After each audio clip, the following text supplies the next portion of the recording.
그들이 우리를 바라보던 눈빛엔 말로 설명할 수 없는 냉소가 깃들어 있었다. 수십 년 동안 독일 참모본부는 미국을 주시했다. 그들의 언어로 된 전쟁 일지에서, 보고서에서, 회의에서 미국은 단 한 가지로 묘사됐다. 규율 없고 나약한 상인들의 나라. 플러스. 아니, 그건 단순한 오만이 아니었다. 1940년대 초 그들의 눈으로 본 우리는 그렇게 보였을 수도 있었다. 프러시아 전통의 뿌리를 둔 독일 장교단은 전쟁을 삶의 일부로 여겼다. 철의 규율, 무조건적인 복종, 그리고 희생. 그들은 이를 신성한 의무로 받아들였다. 그 반면 대서양 건너편에 있는 미국은 다른 세상 이야기였다. 군복보다 정장을 더 즐기는 사람들, 무기보다 재무제표에 익숙한 기업가들. 그들이 본 미국은 지난 80년간 자국땅에서 단 한 번도 진짜 전쟁을 치르지 않았고 국제 질서의 중심이 되기엔 너무 느슨한 나라였다. 심지어 1941년 당시 미 육군 병력은 약 160만 명, 전쟁에 대비하지도 않았고 그나마 있는 전차는 90에 가까웠다. 전차라기보다 관에 가까운 장갑, 전투 경험이 있는 장교도 거의 없었다. 먼저 말씀드리자면 진짜 이야기를 알고 싶다면 헤드라인 뒤에 숨은 사실을 직접 적이고 진실되며 꾸밈 없이 알고 싶다면 지금 구독하세요. 놓치지 마세요. 이런 애들이 무슨 전쟁을 하겠다는 거야. 한 독일 분석가가 조롱하듯 웃었다. 그들은 그렇게 믿었다. 전쟁이 끝나기도 전에 승리를 확신했다. 하지만 1941년 12월 7일 일본이 진주만을 공격하면서 상황은 급변한다. 미국은 전쟁에 참전하게 되었고 베를린의 전략가들은 회의실에 모여 침착하게 계산을 시작했다. 우리는 여전히 유리하다. 러시아는 몇 달 안에 무너질 것이고 영국은 유보트에 굶주릴 것이다. 미국은 그저 느리게 대응하다가 전쟁이 끝나고 나서야 유럽에나 도착하겠지. 그들의 시선은 철저히 유럽 중심적이었다. 그들이 보기에 미국은 실질적인 위협이 아니었다. 해군은 흩어져 있었고 육군은 훈련이 부족했으며 전투 능력은 의심스러웠다. 그들의 판단엔 논리가 있었다. 문제는 그 논리가 틀렸다는 걸 너무 늦게 알았다는 것이다. 이제 그 모든 전제는 무너질 준비를 하고 있었다. 서서히, 조용히, 숫자와 수치로부터 어느 날 베를린 정보국의 한 분석실, 희미한 조명이 깜빡이는 방 안에서 두 명의 정보장교가 얼굴을 찌푸렸다. 이거 제대로 입력된 거 맞아? 3번이나 다시 계산했어. 그런데 미국은 지금 한 달에 수십 척의 화물선을 만들고 있어. 불가능해. 이건 선전이야. 미국식 허풍이지. 그럴 수도 있어. 근데 SS 로버트 E. 피어리오는 4일 만에 진수됐대. 4일. 방 안은 잠시 정적에 잠겼다. 4일. 그 단어가 벽처럼 그들을 짓눌렀다. 유럽의 조선소에선 반년이 걸리는 일을 그들은 나흘 만에 해냈다는 것이다.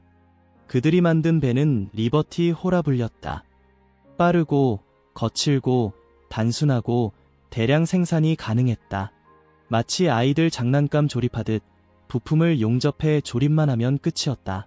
누구의 아이디어였을까? 헨리 제이 카이저. 배를 한 번도 만들어 본 적 없는 산업가가 이 대담한 시스템을 들고 나왔다. 그리고 미국은 믿었다. 하지만 베를린에선 믿을 수 없었다. 정보장교들이 읽고 있던 건 공공 데이터였다. 선적 기록, 무역 수치, 해군 보고서. 거기엔 거짓이 없었다. 그런데도 그들은 계속 의심했다.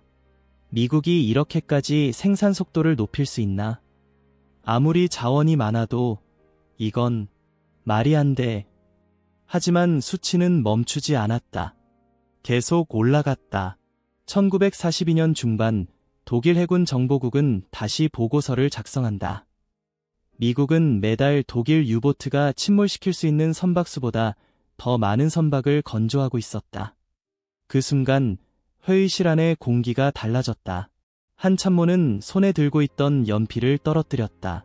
그럼 우리가 지금 침몰시키는 건 효과가 없다는 건가요? 맞습니다. 침몰하기 전에 이미 3배가 도착합니다. 그건 전쟁의 판도를 뒤집는 통계였다. 수송이 살아있는 이상 영국도 살아있고 러시아도 싸울 수 있고 미국은 앞으로 더 많은 걸 할 수 있다는 뜻이었다. 하지만 그건 아직 시작일 뿐이었다. 하늘에서도 미국은 조용히 그리고 무섭게 전쟁을 준비하고 있었다. 미시간 일로우 런 공장. 길이 1.5km짜리 단일 생산 라인에서 B-24 리버레이터 중폭격기가 마치 자동차처럼 조립되고 있었다. 매달 수백 대, 독일 전역의 모든 폭격기 생산량을 합친 것보다 많은 수. 이건 현실이 아니야. 독일 공군 장교는 그 보고서를 내려다보며 중얼거렸다. 우린 지금 공장과 싸우고 있는 건가? 그랬다. 그들이 맞서 싸우고 있던 건 병사가 아니었다. 장군도 아니었다. 시스템이었다. 산업 전체였다. 국가 전체의 움직임이었다. 하지만 아직 그들은 모른다. 숫자는 무섭지만 진짜 전쟁은 현장에서 벌어지는 법. 그리고 독일은 그 다음 장에서 미국이 실제로 싸울 수 있는지 직접 확인하게 될 것이다. 베를린 중심부, 정보국 회의실. 창밖으로는 눈이 내리고 있었지만 방 안은 전쟁에 대한 열기로 가득 차 있었다. 파일이 탁자 위에 떨어졌다. 두꺼운 철제 바인더에 적힌 문구, 미국 생산 능력 분석, 1942년 4분기. 한 달에 몇 척이라고 했지? 44척입니다. 장군님. 그게 우리가 침몰시키는 수보다 많잖아. 그래서 보고 드리는 겁니다. 고요한 정적. 그러다 한 장교가 책상을 주먹으로 쳤다. 말이 안 돼. 그게 가능한 숫자야? 그 말이 틀리지 않았다. 독일의 모든 조선소가 총동원돼도 그렇게는 안 된다. 하지만 미국은 가능했다. 그 시작은 리버티호라는 이름의 화물선이었다. 1941년부터 본격 생산되기 시작한 이 선박은 단순했다. 튼튼하지도 빠르지도 않았다. 단 하나의 목적만 있었다. 많이, 빠르게, 끊임없이. 기존 방식으로는 선박 하나 만드는데 6개월이 걸렸다. 그런데 미국은 이 배를 4일 만에 만들었다. SS 로버트 E. 피어리. 이 배는 1942년 11월 8일 단 4일 만에 완성됐다. 시작부터 진수까지 잠시라도 쉬는 사람 없이 24시간 교대로 용접기로 조립하듯 만들어졌다. 이건 마치 기계야. 한 독일 기술 분석관이 고개를 저으며 말했다. 인간이 아니라 시스템이 움직이고 있어. 헨리 제이 카이저. 원래는 건축자였던 이 남자는 배를 한 번도 만들어 본 적 없었다. 하지만 그는 기존 조선 방식 대신 자동차 생산 방식의 조립 라인을 도입했고 미국 정부는 그의 과감함을 믿었다. 그 결과 몇 달 사이에 미국은 바다를 채우는 수준의 화물선을 쏟아내기 시작했다. 독일 유보트가 침몰시키는 속도보다 더 빠르게. 그것은 단순한 선박 대결이 아니었다.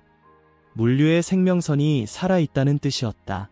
연합군에게는 계속해서 식량과 무기, 병력이 보급되고 있었다. 우리는 이 전쟁에서 잠수함으로 영국을 무릎 꿇릴 수 있다고 생각했죠.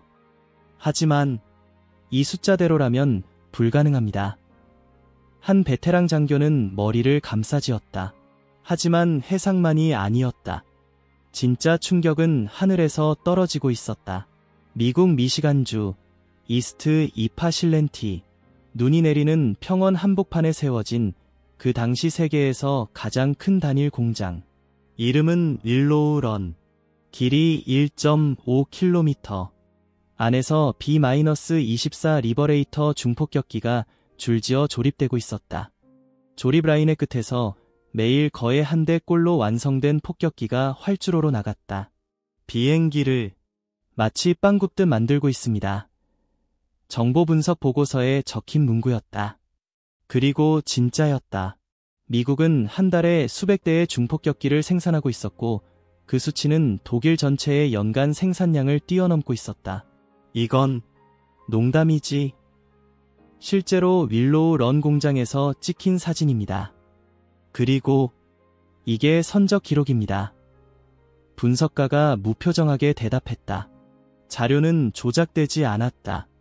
데이터는 너무 많았고 너무 일관적이었으며 너무 실제적이었다. 수천 명의 노동자들, 대부분은 여성. 전쟁이 시작되면서 대규모로 채용됐고 몇 주의 훈련 후 곧바로 작업에 투입됐다. 비행기의 모든 부품은 규격화돼 있었고 수리는 필요하지 않았다. 고장나면 교체. 그들은 복잡한 수작업보다 교환 가능한 시스템을 선택했다. 전쟁을 기술이 아닌 공업으로 이기려는 접근. 베를린의 정보장교들은 더 이상 반박하지 못했다. 그들은 모니터 앞에서 조용히 앉아 수치를 보고 있었다. 미국이 공장을 무기로 삼고 있다는 것, 그리고 그 무기는 계속 진화하고 있었다. 한 장교가 무심코 중얼거렸다. 우리는 독일군이 아니라 포드와 싸우고 있는 거야. 그리고 그 말은 웃기지도 않을 만큼 정확했다. 포드, 제너럴 모터스, 크라이슬러 전부 군수 생산에 전환됐다. 탱크, 트럭, 항공기, 탄약, 부품. 수만 개의 작은 공장에서 수백 개의 대기업이 하나의 전쟁 시스템으로 연결됐다. 그리고 그 중심엔 시간이라는 개념이 없었다. 그들은 24시간 동안 불을 끄지 않았다.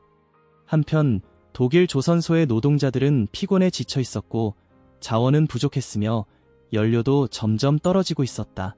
히틀러는 여전히 품질이 중요하다고 외쳤다. 하지만 미국은 속도와 양이 전부라고 행동했다. 이 차이는 전장을 바꿨다.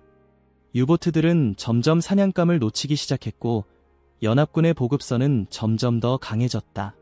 연료, 식량, 병력, 전차, 포탄. 매일매일 대서양을 건너 유럽으로 흘러들어왔다. 독일은 이를 막을 방법이 없었다. 그리고 분석가들은 그 사실을 알고 있었다. 보고서 마지막 장엔 이렇게 적혀 있었다. 현재 속도대로라면 미국은 우리가 상상하는 어떤 전쟁 양상보다 훨씬 빠르게 전장에 도착할 것이다. 하지만 여전히 마지막 의문이 남아 있었다. 미국이 무기를 만들 수 있다는 건 이제 확실했다. 무기를 넘쳐나게 만들 수 있다는 것도 분명했다. 그런데 그 무기를 제대로 쓸 수는 있을까? 그들은 싸울 수 있을까? 피 흘리는 전장에서 진짜 전사로 설 수 있을까? 그 대답은 곧 북아프리카의 한 고개에서 드러나게 된다. 1943년 2월의 티니지. 사하라의 바람은 거칠었고 땅은 뜨겁게 갈라져 있었다. 그 풍경 속으로 어색한 실루엣이 들어섰다. 미국 신병들, 그리고 아직 제대로 굴려보지도 못한 M3 전차와 장비들. 그들이 처음 맞닥뜨릴 이름은 너무 거대하고 너무 악명 높았다. 에르빈 롬메. 사막의 여우라 불린 독일의 명장이었다. 카세린 패스. 그 이름 자체가 전쟁의 냄새를 풍겼다.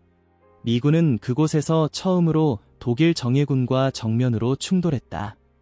미군 19세 상병이 주위를 둘러보며 중얼거렸다. 이게 진짜 전쟁이야. 답해줄 사람은 없었다. 모두가 같은 얼굴을 하고 있었다. 불안, 긴장, 혼란. 반면 독일군은 달랐다. 그들은 이미 프랑스와 러시아에서 지옥을 경험했고 사막을 지배하는 법을 알고 있었다. 그리고 그들은 미국군을 얕봤다. 이미 머릿속엔 결론이 서 있었다. 미국인은 부드럽다. 싸움꾼이 아니다. 전투는 새벽부터 시작됐다. 먼지구름 뒤에서 독일군 포병이 불을 뿜었다. 미군 진지에 처음 포탄이 떨어졌을 때 참호 속에서 누군가 비명을 질렀다. 엄폐, 엄폐. 하지만 엄폐할 곳은 거의 없었다. 훈련장에서 늘 하던 대로 움직였지만 여기선 모든 게 달랐다. 적은 빠르고 교활했고 기회를 놓치지 않았다. 독일군 판처전차가 굉음을 울리며 계곡을 파고 들어오자 미군 전차병들은 공포에 질려 무전기를 붙잡았다. 본부, 본부. 우리는 말이 끝나기도 전에 전차 한 대가 불길에 휩싸였다. 뒤이어 대대 전체가 혼란에 빠졌다. 조직적인 후퇴도 아니었다. 그저 흩어졌다. 사람마다 다른 방향으로 달렸다. 버려진 M3 전차가 도로 옆에 쓰러져 있었고 탄약 상자가 그대로 놓여 있었다.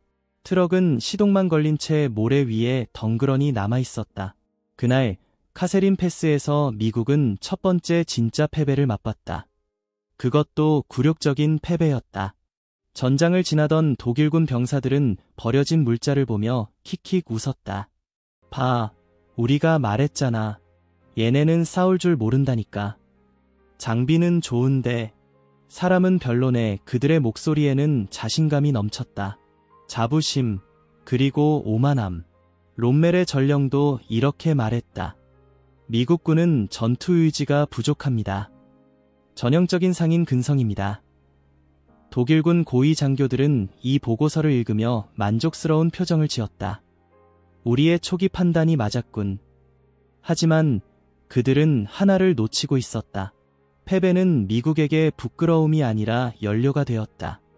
며칠 후 미군 지휘부 회의실. 드와이트 아이젠하워는 지도 위에 손가락을 짚고는 한마디로 분위기를 얼어붙게 했다. 이대로라면 앞으로도 계속 진다.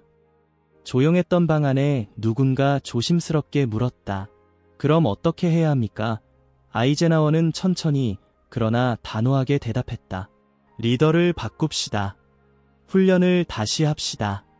우린 지금부터 전쟁을 배워야 합니다. 바로 지금. 그 말을 들은 순간 몇 명의 장교들은 표정을 굳혔다. 그들에게도 잘 알았다. 카세린의 패배는 끝이 아니라 시작이라는 것. 패튼 장군이 북아프리카에 도착한 건 그 직후였다. 그가 도착한 첫날 그는 병사들을 집합시켰다. 패튼은 거칠고 솔직했다. 여긴 훈련장이 아닙니다. 여러분은 전쟁 중입니다. 그리고 전쟁은 준비된 자에게 미소 짓습니다. 그는 잔소리가 아니라 약속을 했다. 우린 다시 싸울 겁니다. 그리고 다음엔 도망치지 않아요. 그날 이후 분위기는 변했다. 훈련은 더 엄격해졌고 명령체계도 정돈되었다. 전술이 다시 다듬어지고 통합 전투 방식이 도입되었다. 소대는 진짜 전투처럼 움직이기 시작했고 병사들은 더 이상 부업병사가 아니었다. 그리고 시간이 지나면서 독일군이 바라보던 미국의 이미지는 조금씩 흔들리기 시작했다.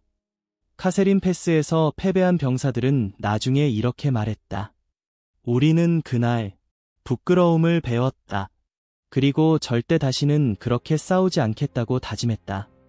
독일군은 미군의 그 다짐을 알지 못했다. 그들에게 카세린은 단순히 예상된 승리였고 미국은 원래 그런 나라였다. 그들은 미국군은 그저 장비만 좋은 아마추어라는 오래된 관념을 버리지 않았다. 하지만 그때 이미 새로운 흐름이 움직이기 시작했다.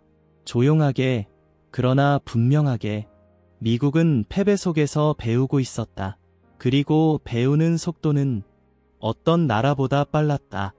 카세린 패스는 미국에게 고통스러운 첫 장이었지만 그 장은 다음 장을 위한 연료가 되었다. 독일군은 그날 승리를 맛봤다고 생각했다. 하지만 진짜로 벌어진 일은 그들은 거인을 깨웠다. 1944년 6월 6일 아침. 하늘은 흐렸고 바람은 차가웠다. 노르망디 해안선의 작은 점처럼 보이던 것들이 점점 모습을 드러냈다.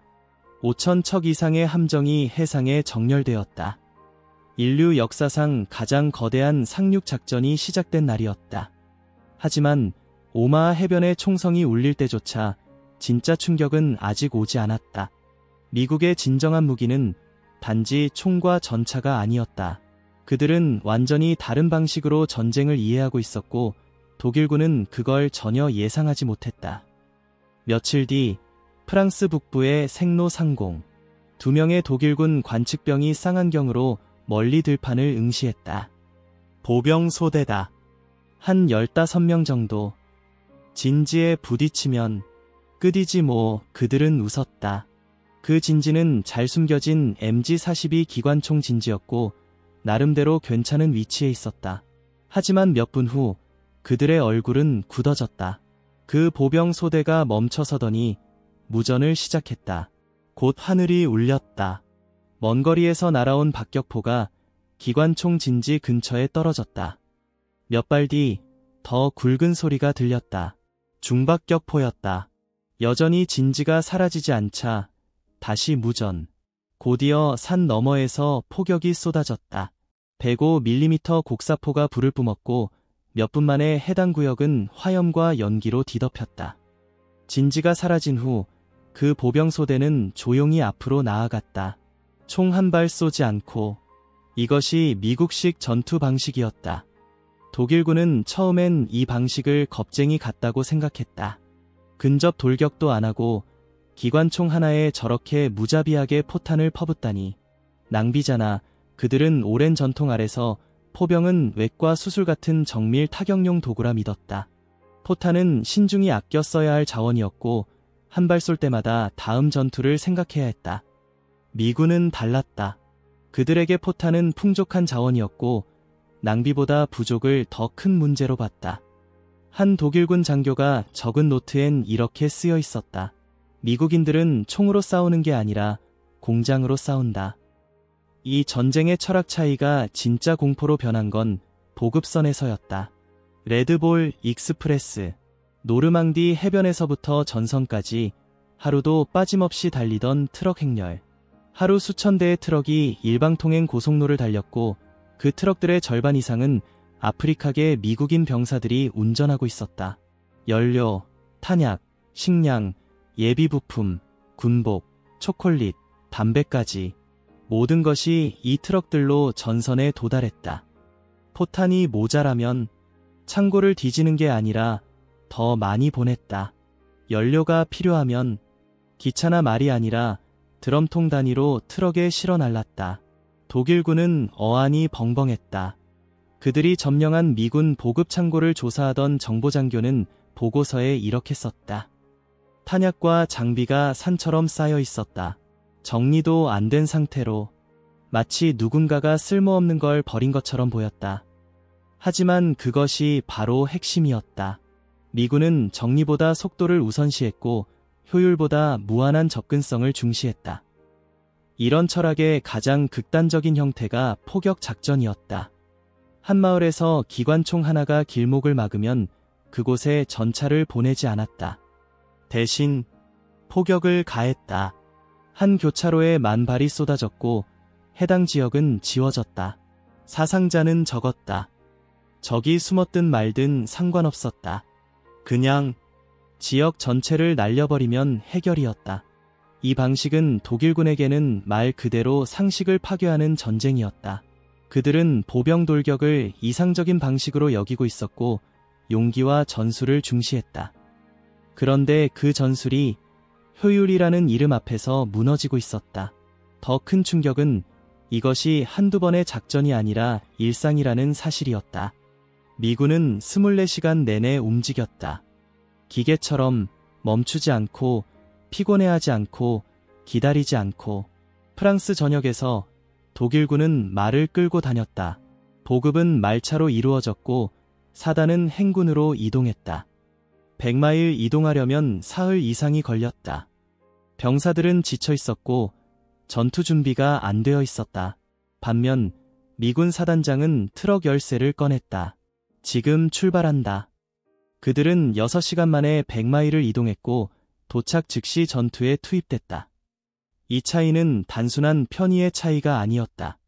작전의 속도, 반응력, 충격력, 전투 지속력까지 모두 결정하는 요소였다. 독일 장군들은 고개를 저으며 말했다. 그들은 너무 빨라. 계산이 안 돼. 매일 밤마다 전선이 다시 그려지는 기분이야. 이쯤 되자 독일군은 전략적인 우위가 거의 사라졌다는 걸 깨달았다. 그들이 애써 막아도 다음 날이면 새로운 전선이 형성됐고 막은 만큼 더 많은 포탄과 장비가 쏟아져 들어왔다. 미국은 단순히 강한 게 아니었다. 그들은 계속해서 더 강해지고 있었다. 그리고 독일군은 아직 깨닫지 못했다.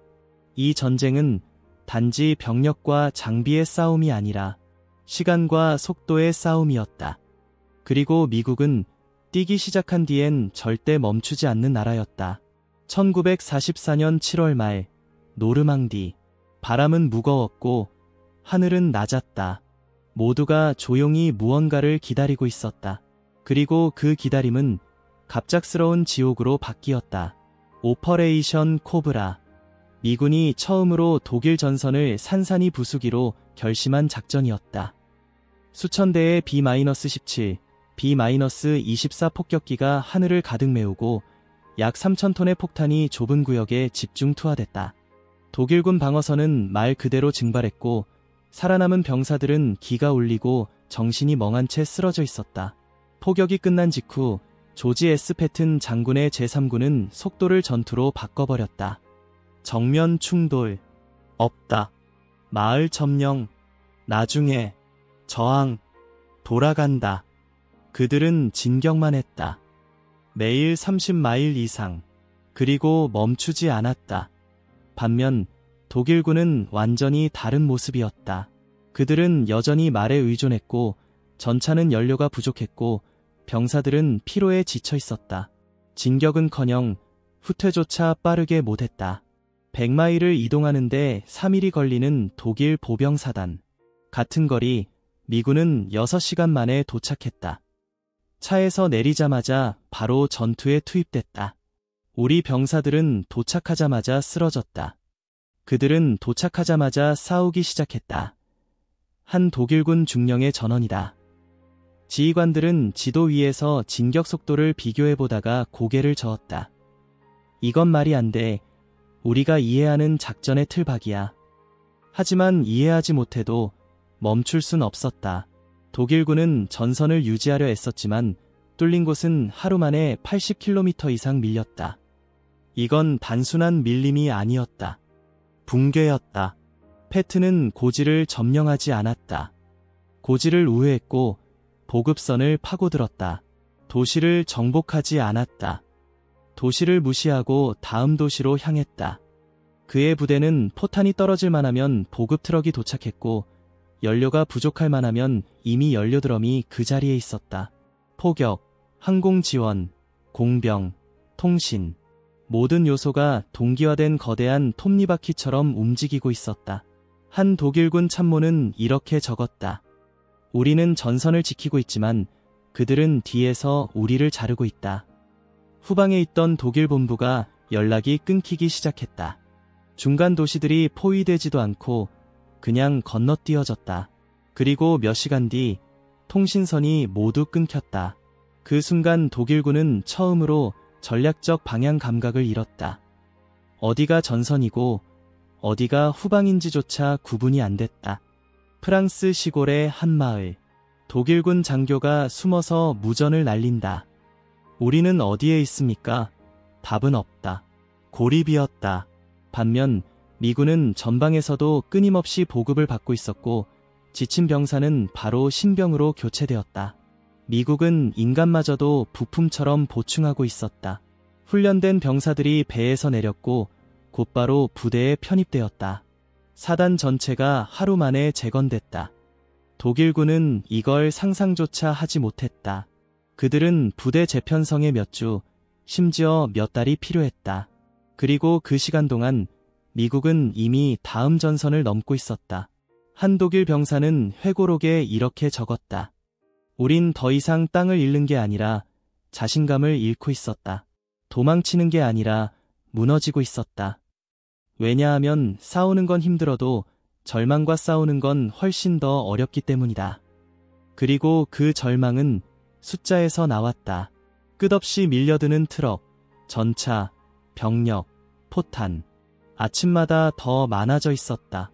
미군의 포탄 소비량은 독일군이 일주일치로 예상한 양을 하루 만에 다 써버렸다. 그런데도 다음날 더 많이 썼다. 지휘관들은 전사한 부하를 안타까워했지만 그 빈자리는 너무 빨리 채워졌다. 그게 더 무서웠다. 전쟁이란 결국 피와 강철의 싸움이라지만 의지가 꺾이면 끝이다. 그리고 그 의지를 꺾은 건 어디서든 언제든 무엇이든 가능한 적이었다. 이쯤에서 독일군 일부는 이렇게 생각했다. 이건 이길 수 있는 전쟁이 아니다. 지연시킬 수는 있겠지만 막을 수는 없다. 하지만 베를린은 아직 희망을 버리지 않았다. 그리고 히틀러는 마지막 카드를 꺼내들었다. 전면 역습, 겨울, 눈 서부 전선 전체를 찌질단 하나의 기습. 그리고 이 도박은 곧 시작된다. 1944년 12월, 아르덴 고지대. 하늘은 어두웠고 눈은 멈추지 않고 쏟아졌다. 전장은 조용했다. 지나치게 조용했다. 독일군은 준비되어 있었다. 30만 명, 1000대 이상의 전차. 한겨울 새벽, 그들은 아무도 예상치 못한 시점에 아무도 기대하지 않던 방향으로 전선을 찢어냈다. 바스토뉴, 말메디, 생비트 지도 위의 작은 마을들이 순식간에 전쟁의 중심이 되었다. 미군은 놀랐다. 기지들이 침투당했고 연대들이 포위됐다. 얼어붙은 길, 눈 속에 기관총 사격, 통신 두절. 한 병사는 기록에 이렇게 남겼다. 우린 그날 아침 진짜로 전쟁이란 게 뭔지 처음 알았어. 그 전까지는 그냥 전진이었지만 그날부턴 생존이었다. 히틀러의 마지막 도박은 믿을 수 없을 만큼 정밀하게 계산되어 있었다. 폭설은 연합군 공군을 무력화했고 미군은 예상치 못한 공격에 휘청거렸다. 독일군은 일주일도 안 되어 전선을 80km 넘게 밀어냈다. 수천 명의 미군이 포로가 되었고 보급선은 혼란에 빠졌다. 하지만 바스토뉴에서 멈췄다. 제101 공수사단, 젊은 장교, 병사, 그리고 불타는 임시벙커, 포위된 상황, 식량 부족, 탄약 부족, 극한의 추위. 독일군은 항복을 권유했다. 미군 지휘관의 답변은 단 한 단어였다. 에누티스. 헛소리. 혹은 말도 안 돼.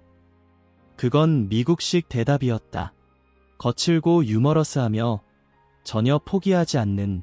독일군은 당황했다. 그리고 그 당황함이 오래가지 않아 공포로 바뀌었다. 왜냐하면 패튼이 움직이고 있었기 때문이다. 패튼의 제3군은 남쪽에서 전혀 다른 작전을 준비 중이었다. 하지만 명령이 떨어지자 그는 48시간 안에 북쪽으로 전환하겠다고 선언했다. 참모들은 말렸다. 날씨가 안 좋고 도로가 얼었고 병사들이 지쳐 있습니다. 그는 단호하게 말했다. 우린 시간을 이겨야 해. 이게 마지막 기회야. 트럭 수천 대가 밤새 이동했다. 연료차, 야전 부엌, 포병, 병력 수송 차량. 얼어붙은 도로 위에서 미군은 멈추지 않았다. 그리고 48시간 후 바스토뉴 외곽에 도착했다. 미군 전차들이 포위망을 부수고 진입했고 101 공수사단은 구출되었다. 이 작전은 단순한 전투가 아니었다. 그것은 운영의 승리였고 시스템의 증명이었다. 반격은 곧이어 시작됐다. 날씨가 개자 하늘은 다시 연합군의 것이 되었다. P-47 썬더볼트, B-26 마라더, 런캐스터 폭격기들이 전장을 휩쓸었다. 공군은 단순히 전차를 공격한 것이 아니었다. 연료 저장소를 날려버렸고 보급 차량을 태웠고 도로 자체를 끊어버렸다. 독일군은 멈췄다. 아니, 멈출 수밖에 없었다. 포탄은 아직 있었고 병사도 아직 싸울 수 있었지만 연료가 없었다. 전차는 멈췄고 장갑차는 버려졌다. 이게 바로 미국식 전쟁의 무서움이었다. 밤새 만들어진 다리, 새벽에 도착한 보급차, 계속해서 리셋되는 병력. 베를린의 참모들은 이 보고서를 받아들고 한참을 침묵했다. 누군가 말했다. 그들은 단순히 병사들이 아니다. 이건 생산 라인이다. 그 말은 과장이 아니었다. 포병이 요청되면 정확한 시간 안에 포탄이 도착했고 사단이 손실되면 3일 만에 재편성되었으며 전차가 파괴되면 다음 주에 더 많은 전차가 선적되었다. 독일군의 전술적 승리는 이제 의미를 잃었다. 왜냐하면 그들이 파괴한 것들은 모두 다시 만들어졌기 때문이다. 반면 독일군의 손실은 영원했다. 공장은 폭격을 맞았고 연료는 고갈됐고 경험 많은 병사들은 전사했다. 한 독일군 중령이 히틀러에게 올린 마지막 보고서에는 이런 문장이 있었다. 우리 부대는 아직도 용감하게 싸우고 있습니다. 그러나 의미가 없습니다. 이제 전쟁은 끝을 향해 달려가고 있었다. 연합군은 라인강을 넘었고 독일 본토에 진입했다. 거대한 미군 전차 사단이 거대한 유조차와 보급트럭의 뒤를 따르고 있었다. 소년병, 노인병, 심지어 민병까지 총을 들고 있었지만 전장은 이제 속도의 싸움도 화력의 싸움도 아니었다. 시스템과 체계, 공장과 라인이 만든 절대적 우위의 승리였다. 미국은 전장을 공장처럼 다뤘고 전투를 생산성의 문제로 취급했다. 모든 병사는 교체 가능했고 모든 장비는 표준화되었으며 모든 작전은 예측 가능했다. 독일은 그걸 전쟁의 모욕이라 느꼈지만 결국 그게 전쟁의 미래였다. 전쟁이 끝난 후 포로가 된 독일 장교들은 자존심을 꺾지 않으려 했었다. 우린 더 나은 병사들이었다. 하지만 그들은 인정할 수밖에 없었다. 우리는 공장과 싸운 거였어. 미국은 가장 단순한 전략으로 가장 복잡한 전장을 이겼다. 넘치는 자원, 무한한 보급, 멈추지 않는 시스템. 그날 그들은 이해했다. 이 전쟁은 병사의 용기만으로 치러지지 않았다는 것을. 그들은 병사와 싸운 게 아니었다. 그들은 생산 라인과 싸우고 있었던 것이다. 그리고 그 싸움에서 이미 오래전에 패배했었다. 이와 같은 이야기들을 더 보고 싶으시다면 명확하고 검증되며 왜곡 없는 이야기들 지금 구독하고 누구보다 한 발 앞서 나가세요.